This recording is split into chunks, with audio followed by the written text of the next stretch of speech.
Today we're going to be playing some Inscryption, a game I bought from some creepy guy with a shaggy beard and a long trench coat in a dark alleyway. I'm pretty sure it's about being forced to sign up with the army or something. So anyways, I booted up the game and already we're starting alone in some dark creepy room. Holy shit, okay, never mind. We're not alone.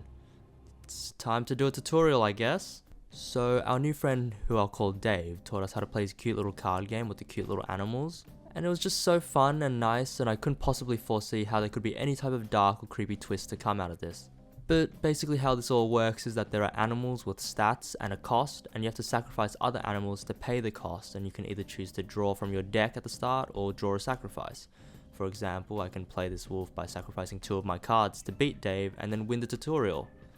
Wait a second, did that Stoat just talk to me? Wait, the animals are alive? Their suffering's real? Well, this is only slightly concerning, I think. After passing the tutorial, Dave unfurled his crafty little map that he drew, which allows us to progress through the game. We have to go through different encounters, each with their own little identifying icon. And now I was finally introduced with my first choice in the game, a new card for my deck between a poisonous adder and an immortal cat. Obviously I took the cat, because let's be honest, who wouldn't? Just look at the little guy. And with my new friend, I continued along my journey. I stocked up my backpack with some new items, and then we met our first new battle. I drew the Stoat again, and he was not happy about me killing him. But he still asked me to help him out with something, and just like, look at him, how could I say no? At this stage, I also wanted to see what some of my items did, so I used some of them.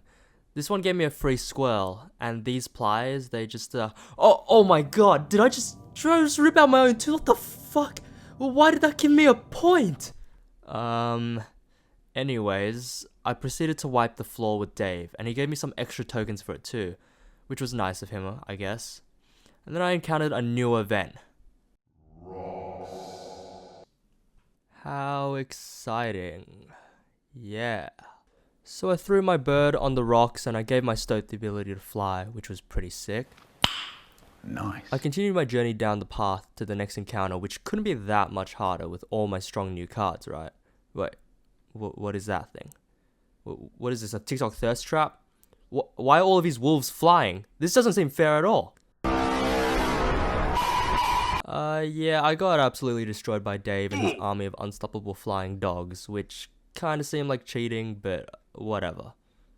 After losing to Dave, he asked me to go get him his candlestick, so I guess he was finally gonna treat me to a romantic dinner or something, which was nice. Oh, never mind, it's just extra life. I guess that works as well. That's fine. As I kept moving along, the Stoat started telling me about how to escape from this place, which seemed interesting, so I think I was supposed to listen to him and keep an eye out for these things. But anyways, I started the battle with my Stoat, and he's negging me about where I'm placing him because apparently he's better than me at this game. But actually he is, because there's a giant bear in the way that nearly ended my life. And I started freaking out after I saw that, and I accidentally drew a card instead of a squirrel, and yeah, I lost again. And I guess Dave was getting pretty excited about that because he started getting his grubby hands all over me without even asking for my permission first.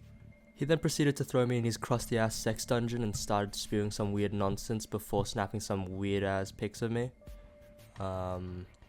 Strange, I guess.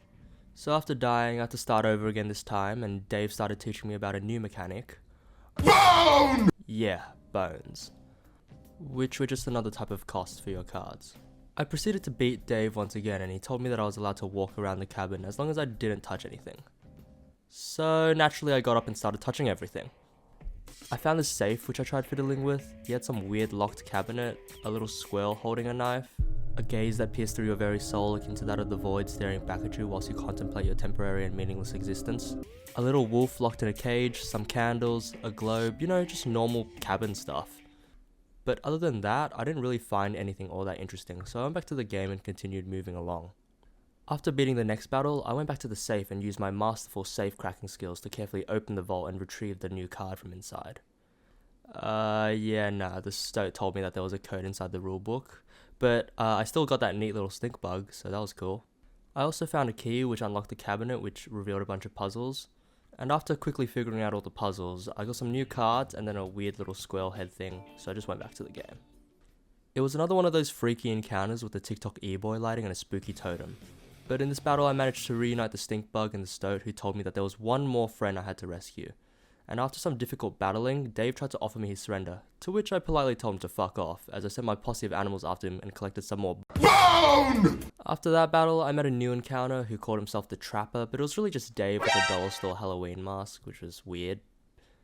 But he tried to sell me some of his pelts, and I didn't really want any, so I wanted to leave, but he insisted I buy some, so I bought the best ones I could afford. I guess I could use these for like a new fursuit or something. I easily powered through the next encounter with the undying vengeful spirit of my past life and ants. That's right. Ants!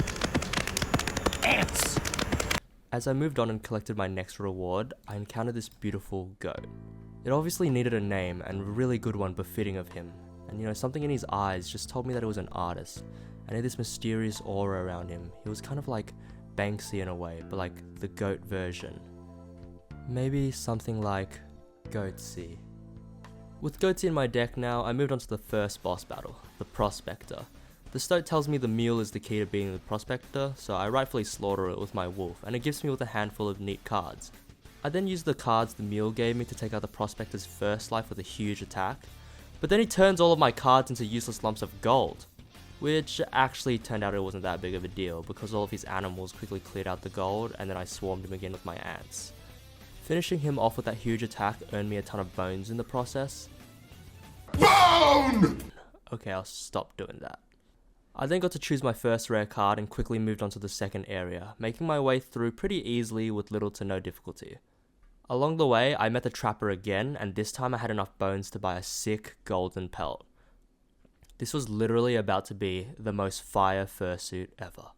I successfully made it through the wetlands without too much trouble, and now with my pretty powerful deck, I faced the second boss, the Angler.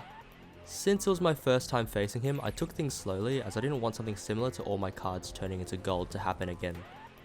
But it seemed like his mechanic was just stealing cards as he took my stoat, who I obviously murdered for betraying me. But for his second phase mechanic, he just put fish buckets in front of all my cards. That doesn't seem too bad at all, I guess. Surely nothing would go wrong if I just destroyed all of them right now. Well, oh, that's a big shark. But I still had enough to wipe him out right after that. So just like that, I claimed my second boss victory.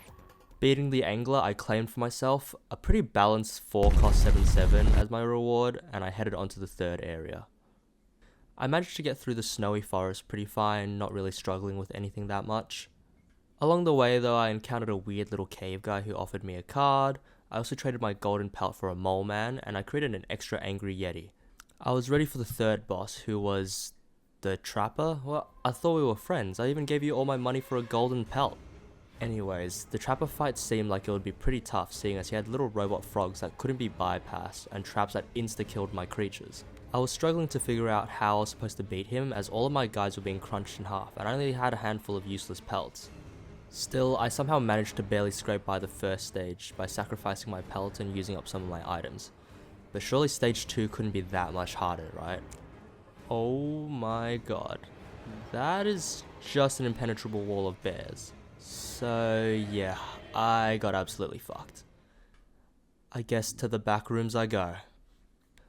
I started off the next run pretty strong with my own squirrel totem, who gave me rabbits, which allowed me to basically have 2 points to sacrifice all the time.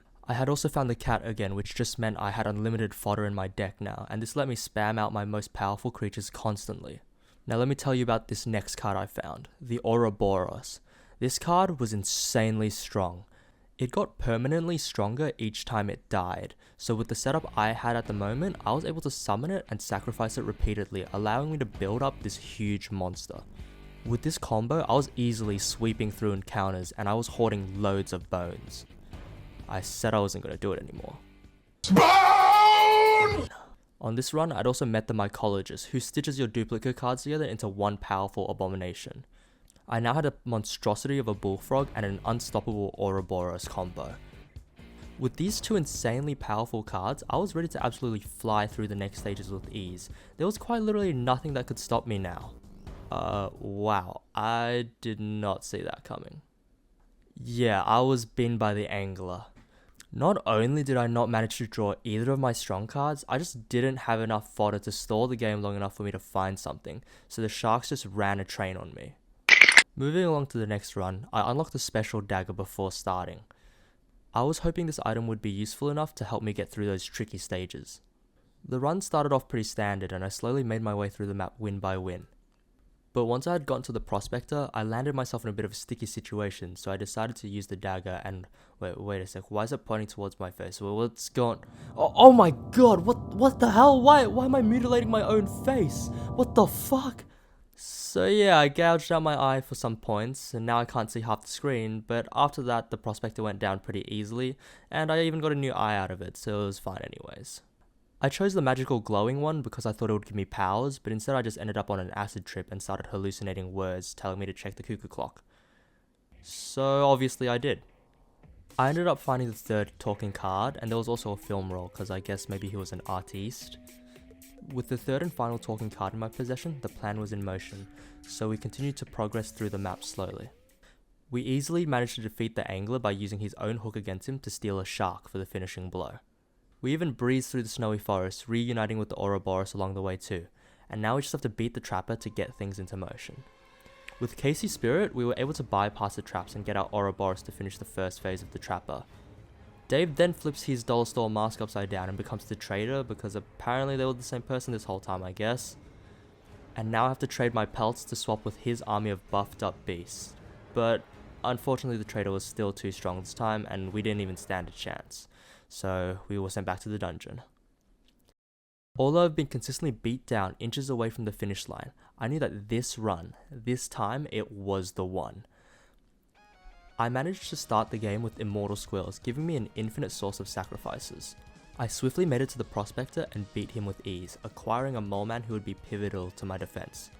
I then moved on through to the wetlands where I was met with the spirit of my own past life.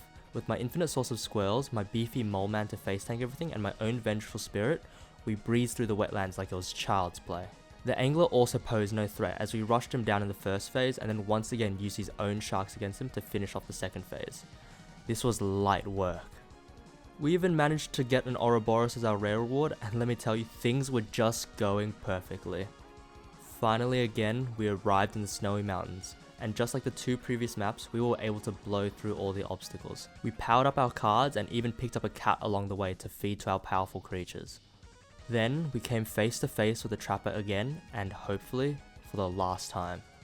With our mole man protecting us, we pretty easily beat the trapper's first phase, but that was just the easy part. Now it was time for the trader's army of coked up animals. But with a couple of tactical purchases, I was able to sneak in my own spirit who took out the trader in one single strike. And just like that, we were here at the final stage. The light from the cabin shone ominously, but we were goddamn ready to beat whatever was coming. With a final branching path, we upgraded our Ouroboros into an unstoppable beast. This was it, the final steps toward the end.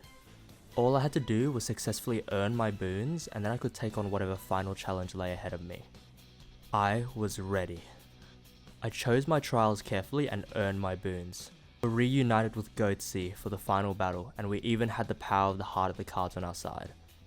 The final challenge was upon us, and it was Dave himself. And goddamn did he look like shit. There was no way we were gonna lose this. I opened up by summoning as many monsters as I could to overwhelm him. Then I used the heart of the cards to draw my strongest card, the Ouroboros. He retaliated by turning all of my cards into gold, but it was no problem as the Ouroboros quickly dispatched of his first life. Now it was time for the second one. He tried to turn the other vengeful spirits against me, but the Ouroboros was still too powerful. And with his second life down, this was looking all too easy. This was in the bag. Wait, what is he doing? No way, he turned the moon into his own card? But none of that mattered, because with the heart of the cards, I'd already drawn all of my most powerful monsters.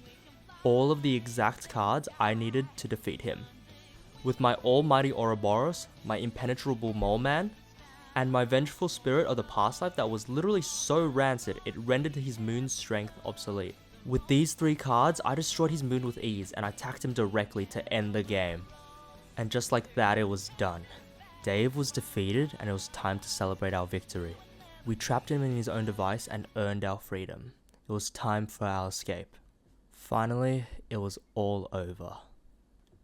Wait, new game?